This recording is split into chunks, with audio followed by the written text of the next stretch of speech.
ഈ men's lifestyle influencer, ആമ്പിള്ളാരുടെ styling, dress, മൊത്തത്തിൽ ഒരു ആൺകുട്ടിയുടെ ലൈഫ് സ്റ്റൈൽ എങ്ങനെ ആയിരിക്കണം എന്ന് പറ്റിയ സംഭവങ്ങളെക്കുറിച്ച് ആ ഒരു മേഖലയിൽ വീഡിയോ ചെയ്യുന്ന ഒരു പ്രമുഖനായ വ്യക്തിയാണ് Alex cost.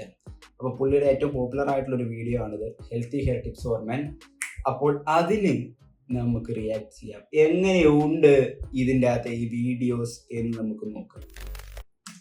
So I wash my hair 4 or 5 times a week, but I only shampoo twice, maybe 3 times a week. നമ്മുടെ നാട്ടിലെന്ന് പറഞ്ഞാൽ ആൾക്കാർ മിക്കവാറും എന്നും തന്നെ തല കഴുകും. പിന്നെ ആകെ ഉള്ള ഒരു സംഭവം എന്ന് പറഞ്ഞു കഴിഞ്ഞാൽ ഈ ഹാർഡ് വാട്ടർ ഉള്ള സ്ഥലമുണ്ട്, അവിടെ അങ്ങനെയുള്ള സ്ഥലത്ത് വെച്ചിട്ട് തല കഴുകുന്നത് ആൾക്കാർ കുറച്ച് കുറവാണ് എന്നേ ഉള്ളൂ. അല്ലാത്ത പക്ഷം നോക്കുവാണെങ്കിൽ എല്ലാവരും നമ്മൾ ഡെയിലി കുളിക്കുന്ന ആൾക്കാരാണ്, തല നനയ്ക്കുന്ന ആൾക്കാരാണ്. കാരണം നമ്മുടെ നാട്ടിലൊരു കാലാവസ്ഥ വെച്ചിട്ട് എന്തായാലും വേർത്ത് കഴിഞ്ഞാൽ പിന്നെ തല കുളിച്ചിട്ട് കിടന്നില്ല, നനച്ചിട്ട് കിടന്നില്ല എങ്കിൽ അത് ഒരുമാതിരി ഒരു മോശം ഫീലാണ്.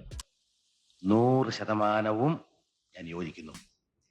Every other time I just use water and conditioner. Trust me, try that and your hair is going to feel so much healthier, especially if you tend to have dry.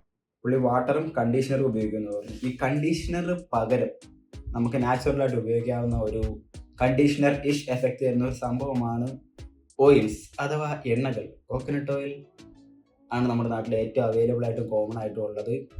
ഒരു ക്വാളിറ്റി ആയിട്ടുള്ള coconut oil manufacture ചെയ്യുന്ന ഒരു company കണ്ടുപിടിക്കുക, അതിൻ്റെ oils അത്യാവശ്യം use ചെയ്യുക. ഈ oil use ചെയ്യുമ്പോൾ അടുത്തൊരു ടിപ്പ് എനിക്ക് പറയാനുള്ളത് എന്താണെന്ന് വെച്ച് കഴിഞ്ഞാൽ, ഇത് കണ്ടിട്ട് ഇതൊരു ഡ്രോപ്പറാണ്.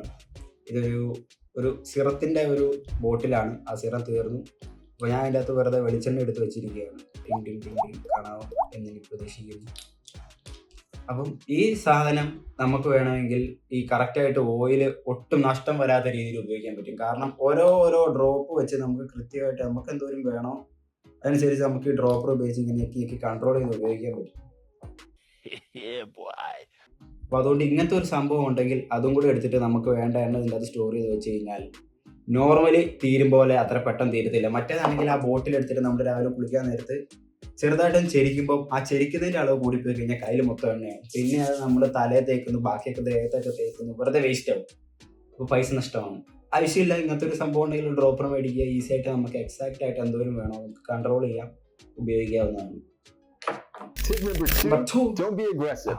After you get out of the shower, don't be aggressive on the towel drying. ഇതാണ് നമ്മുടെ നാട്ടിൽ. ഞാൻ ഒരു 5ാം ക്ലാസ് ഒക്കെ വരെ നമ്മൾ വീട്ടിൽ ചിലപ്പോൾ ചിലവരൊക്കെ അല്ലെങ്കിൽ അച്ഛനമ്മ നമ്മൾ കുളിച്ചിട്ട് ഇറങ്ങിയിട്ട് തല കുറച്ച് തരാനായിട്ട് വരുമല്ലോ. ഈ ടവൽ ഈ തലയിലേക്ക് ഇട്ടിട്ട് ഈ പിടുത്തമാണ് അഗ്രസീവ്, ഭയങ്കര അഗ്രസീവ്. ഒരു രക്ഷയിൽ അത് പിടുത്തം പിടിക്കും. ചെറുതായിരുന്നപ്പോൾ നമുക്കറിയില്ല മുടി അവിടെ ഉണ്ടോ, മുടി പൊട്ടി പോകുന്നുണ്ടോ, കൊഴിയുന്നുണ്ടോ, ഇങ്ങനെ അഗ്രസീവായിട്ട് ഉപയോഗിക്കാവോ ഇല്ല, ഇതൊന്നും അറിയില്ല. നമ്മളവർ തുറത്തരും. അതേപോലെ തന്നെ കുറച്ച് കഴിയുമ്പോൾ നമ്മൾ തുറത്താനും തുടങ്ങും. ഇതിൻ്റെ അകത്ത് ഈ എണ്ണം പറഞ്ഞ പോലെ നമ്മൾ ഒരിക്കലും അഗ്രസീവായിട്ട് വെറ്റായിട്ടുള്ള ഹെയർ ഹാൻഡിൽ ചെയ്യാൻ പാടില്ല. Just pat dry or you're going to end up losing a lot of hair because hair is extremely fragile and prone to breakage when it's wet. And for that same reason, try not to brush. നനഞ്ഞിരിക്കുമ്പോൾ നമ്മുടെ hair strands വീക്കാണ്.